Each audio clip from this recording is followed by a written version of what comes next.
Right here in front of me are 5 GPUs that, on paper, look like the deal of the century. They're dirt cheap, but honestly, these might be some of the worst performing GPUs ever made.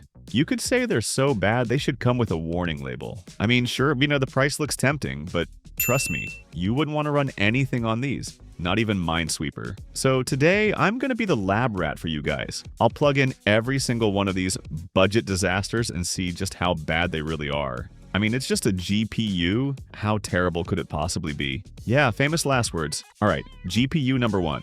At first glance, it looks innocent enough. Clean shroud, small form factor, nothing suspicious. But don't let appearances fool you. This is the GT1030D-DR4, also known as NVIDIA's practical joke. Now, the GT1030 was supposed to be the go-to entry-level GPU, cheap, quiet, and good for light gaming. The problem is, NVIDIA quietly swapped the GDDR5 memory for DDR4 and kept the same name. No new label, no warning, just slower memory, same box. That single change absolutely tanked its performance.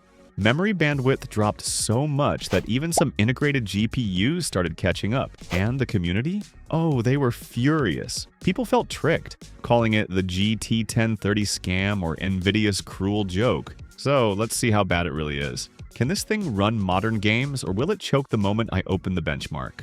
Time to find out. GT1030DDR4, you're up first. I tested this GPU in CS2 at full HD with low settings, and the FPS hovered around 50 to 60. That's not great for a fast-paced shooter, but hey, it only draws about 15 watts, which is insanely power efficient. If you're running a small form factor PC and just need something for display output, this could be your last resort. When I bumped the settings to medium, FPS dropped another 10 to 20 frames. And on high, it barely held 20 FPS. So gaming isn't exactly its strong point. In short, this GPU is fine for 1080p video playback or light office work, but definitely not for gaming.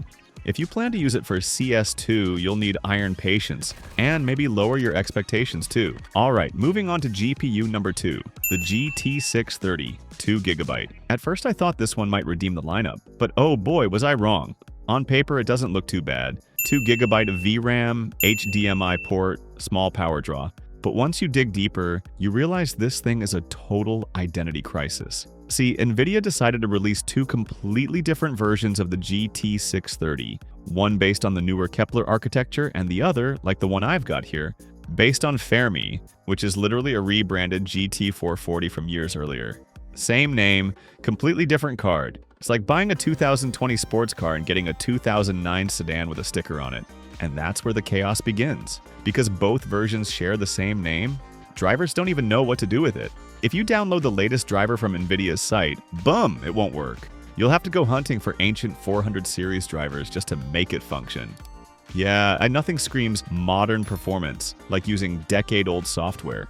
Spec-wise, it's a joke. Only 96 CUDA cores, GDDR3 memory, and performance so weak that integrated graphics from a laptop could give it a run for its money. And here's the kicker. This thing still sells for around $15 today. But with that same $15, you could easily find something way better, like an AMD Radeon R5 340X, 2GB, which absolutely wipes the floor with this relic. So, does it even run games in 2025? Let's find out. Time to see if the GT630 still has any fight left, or if it belongs in a museum right next to Windows XP. Alright, this GPU just got completely knocked out. At full HD and low settings, the FPS was barely half of what the previous GPU delivered, around 20 to 25 FPS. That's painfully low for a fast-paced game like CS2. If you're planning to play CS2 with this card, yeah, you should probably stay far away. I guess that's my cue to exit the game and move on to the next GPU. Alright, GPU number 3, the legendary GT210, and when I say legendary, I mean it in the worst possible way. Released in late 2009, this thing has one of the most infamous reputations in NVIDIA's entire history. Even after more than a decade, the pain of the GT210 still lingers in the PC community. When it launched, NVIDIA marketed it as a low-end display adapter, the cheapest graphics card you could buy, sitting right beside its long-forgotten brother, the GT220. But even back then, reviewers didn't hold back. They called it what it was, a heavily cut down chip that struggled to run even the simplest games. GT210 was never meant for gaming, unless your idea of gaming is watching PowerPoint slides at 25 frames per second. The one I've got here is the Asus GeForce GT210 Silent Low Profile V2. Sounds fancy, right? Don't be fooled. It's part of NVIDIA's budget at all costs era, where cheap meant ancient. Under that shiny sticker sits the GT218S core, the exact same silicon used in the GeForce 8400GS from 2007. So basically, it's a rebranded 8400GS with a new coat of paint and a slower clock speed. Sure, it's silent, low power, and it fits in almost any case. But in terms of performance, it's like bringing a bicycle to a Formula 1 race. So yeah, let's power it on and see just how painful gaming on a GT210 really is. And guess what? It can't even run CS2 because it only supports DirectX 10. So I decided to test it with something lighter, Minecraft. But oh man, it was a disaster. We're talking 2 to 3 FPS. Yes, single digits. Completely unplayable. Even Minecraft, the one game that runs on almost anything, has defeated this GPU.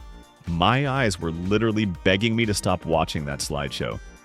So yeah, I'll spare this poor thing any more suffering and move on to the next unlucky GPU. Alright, next up is the GT730. 1GB DDR3, a true fossil in the world of GPUs. Released back in 2014, this card is basically what happens when entry-level meets prehistoric. Depending on the version, it runs on either Kepler or Fermi architecture, both long retired by NVIDIA. With just 1GB of DDR3 VRAM and a 64-bit memory bus, the bandwidth crawls at around 14GB per second, which is slower than the memory on many integrated GPUs like Intel's UHD 630 or AMD's Vega 8. To be fair, it was never meant for gaming. The GT730 was designed for office PCs, HTPCs, or systems that simply needed extra display outputs. If you really have to get one, do yourself a favor and find the 2GB GDDR5 version instead.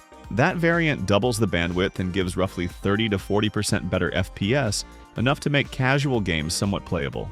Otherwise, the GT730 DDR3 is best left in the past, where it belongs, right next to the Windows 7 startup sound. Alright, we're back on the track. CS2. This time, I'm testing at HD resolution right from the start. As you can see, the FPS stays around 40 to 50 FPS on the lowest settings. It's actually pretty smooth.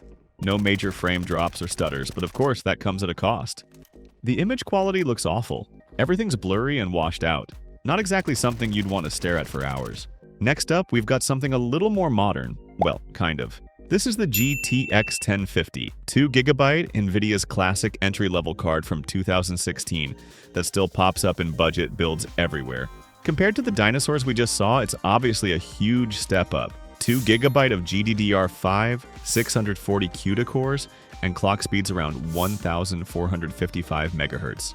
It's compact, power efficient, and doesn't even need an external connector, which made it a go-to option for small rigs back in the day. But here's the problem. In 2025, 2GB of VRAM just doesn't cut it anymore. Most modern AAA games chew through more than 2GB at 1080p, even on medium settings, and when that happens, you're hit with brutal stutters and texture pop-ins. Some newer APIs like DirectX 12 also struggle with the limited memory, which tanks the performance even further. And of course, it's forever living in the shadow of its big brother, the GTX 1050 Ti, which consistently outperforms it by 30 to 40% in nearly every game. So yeah, the GTX 1050. 2GB still runs, it still works. But in 2025, it's more of a reminder of how fast gaming has moved on than a real gaming card. When I switched to low settings, the FPS jumped up nicely, hovering around 100 to 130 FPS. It instantly felt way smoother and much easier to play. If you prefer better visuals, switching to medium settings still keeps the FPS around 80, which is honestly pretty solid. But once you push it to high, the performance takes a hit. The FPS drops to almost half, landing around 50 FPS. That's just my personal take on some of the worst budget GPUs out there. Hopefully this video helps you see the truth behind those cheap deals, and avoid wasting your money. If you found it helpful, don't forget to leave a like and subscribe for more PC content. See you in the next one.